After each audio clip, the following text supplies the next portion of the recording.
वागर्था इव सम्पृक्तौ वागर्था प्रतिपत्तये जगतः पितरौ वन्दे पार्वती परमेश्वरौ। शाम्ब सदाशिवाय नमः। ग्लौं गौर्यै नमः। गं गणपतये नमः। समस्त गुरुजनों को प्रणाम, समस्त आचार्यों को प्रणाम, समस्त इष्ट मित्रों को बहुत बहुत साधुवाद व हमारे साधु संत महात्मा सबको कोटि कोटि प्रणाम।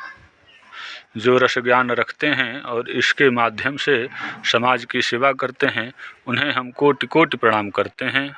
आइए ग्रंथ को प्रारंभ करते हैं। पिछले ग्रंथ में आप लोगों ने जहाँ तक पढ़ा उसके आगे बढ़ते हैं। कहते हैं भगवान भोलेनाथ कि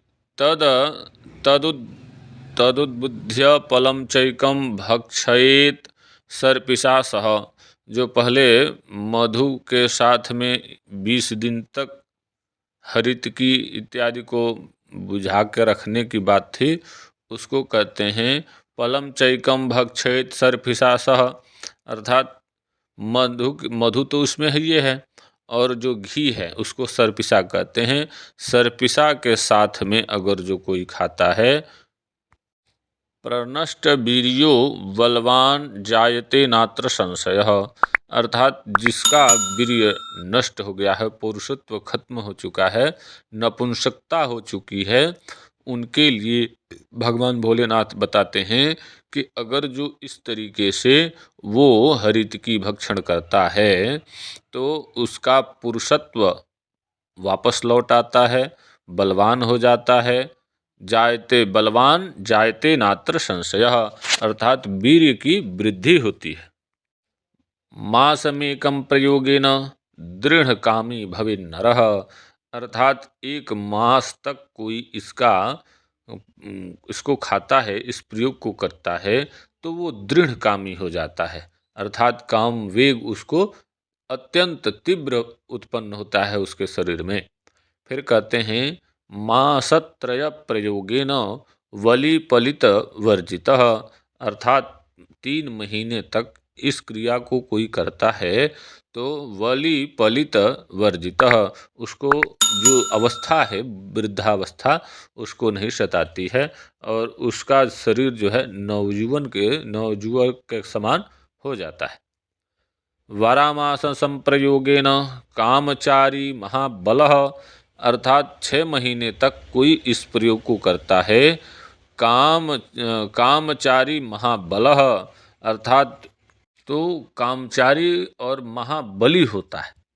अर्थात हर तरीके से उसके जितने भी विकार हैं शरीर के, वो निकल जाते हैं।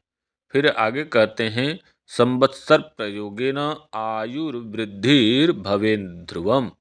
अर्थात कहना चाहते हैं कि 1 साल अर्थात 1 वर्ष पर्यंत कोई इस विधि से हरितकी इत्यादि ये जो योग बताया गया है भगवान भोलेनाथ के द्वारा, इसका कोई भक्षण करता है तो उसकी आयु जो है वो उसमें वृद्धि होती है।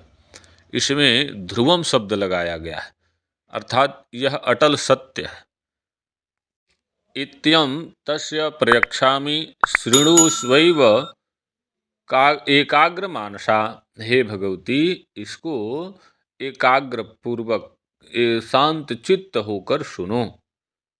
मैं भगवान भोलेनाथ कहना चाहते हैं कि मैं जो क्रिया बता रहा हूँ, हे भगवती, इसको एकाग्र चित्त होकर के स्थिर मन करके इसको सुनो। अब भगवान भोलेनाथ कहते हैं कि ये जो क्रियाएं हैं, इनको करते समय कौन कौन से चीज़ खाने चाहिए और कौन कौन चीज़ छोड़ देने चाहिए, जिसको परहेज कहते हैं। अर्थात सिक्ता कहते हैं, सिक्ता अम्ल तैल लवणम महिषी क्षीर सर्पिशा अश्वम्लम वास शीतम च वर्जयित सर्ववाबुधः। बात को समझेंगे।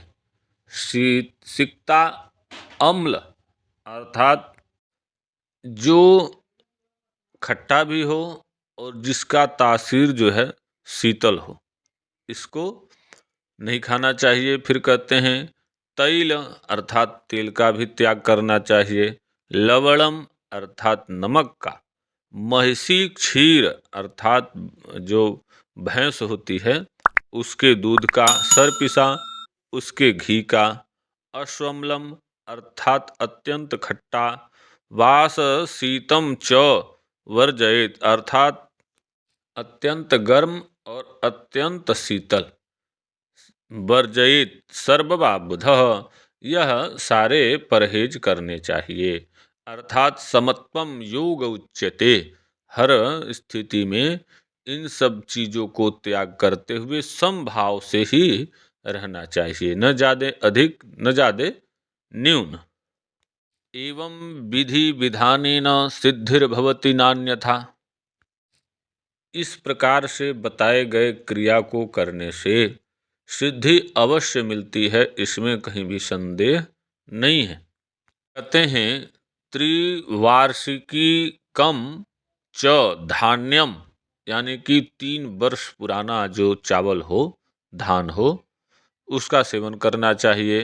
त्रिवार्षिकम च धान्यम तू अजा क्षीरम अर्थात बकरी का जो दूध है वो, घृतम तथा उसका जो घी है, गोक्षीरम अर्थात गाय का जो दूध है, च घृतम चैव अर्थात गाय का दूध और गाय का घी, अन्नम सर्पी पुतम तथा अन्न जो प्रकार जो भी हमारे खाने योग्य अन्न हैं।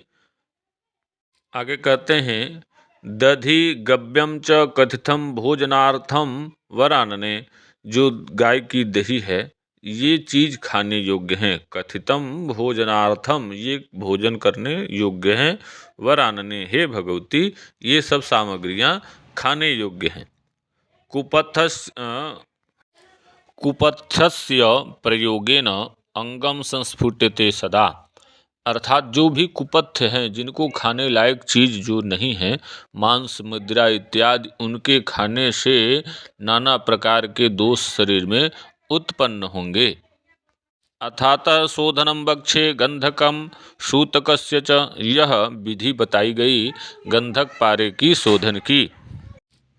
आगे कहते हैं गंधकम क्षालयित्वा तु घृत मध्ये तु पार्वती, यहाँ से आगे बढ़ना उचित नहीं होगा क्योंकि यहाँ पृष्ठ समाप्त हो रहा है, आगे अगले पृष्ठ में बढ़ा जाएगा, उसको पढ़ा जाएगा।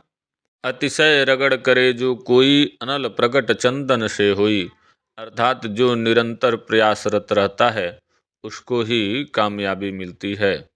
आप भी निरंतर मनन अध्ययन करते रहेंगे, जब ग्रंथ पढ़ेंगे तो आपको भी लाभ होगा, इसमें कहीं संदेह नहीं है।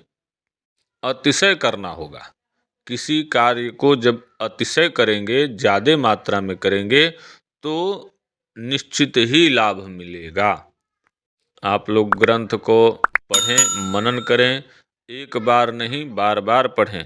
जब तक इसको पूरा पढ़ेंगे नहीं, बात को समझेंगे नहीं, तब तक बात समझ में आएगी नहीं।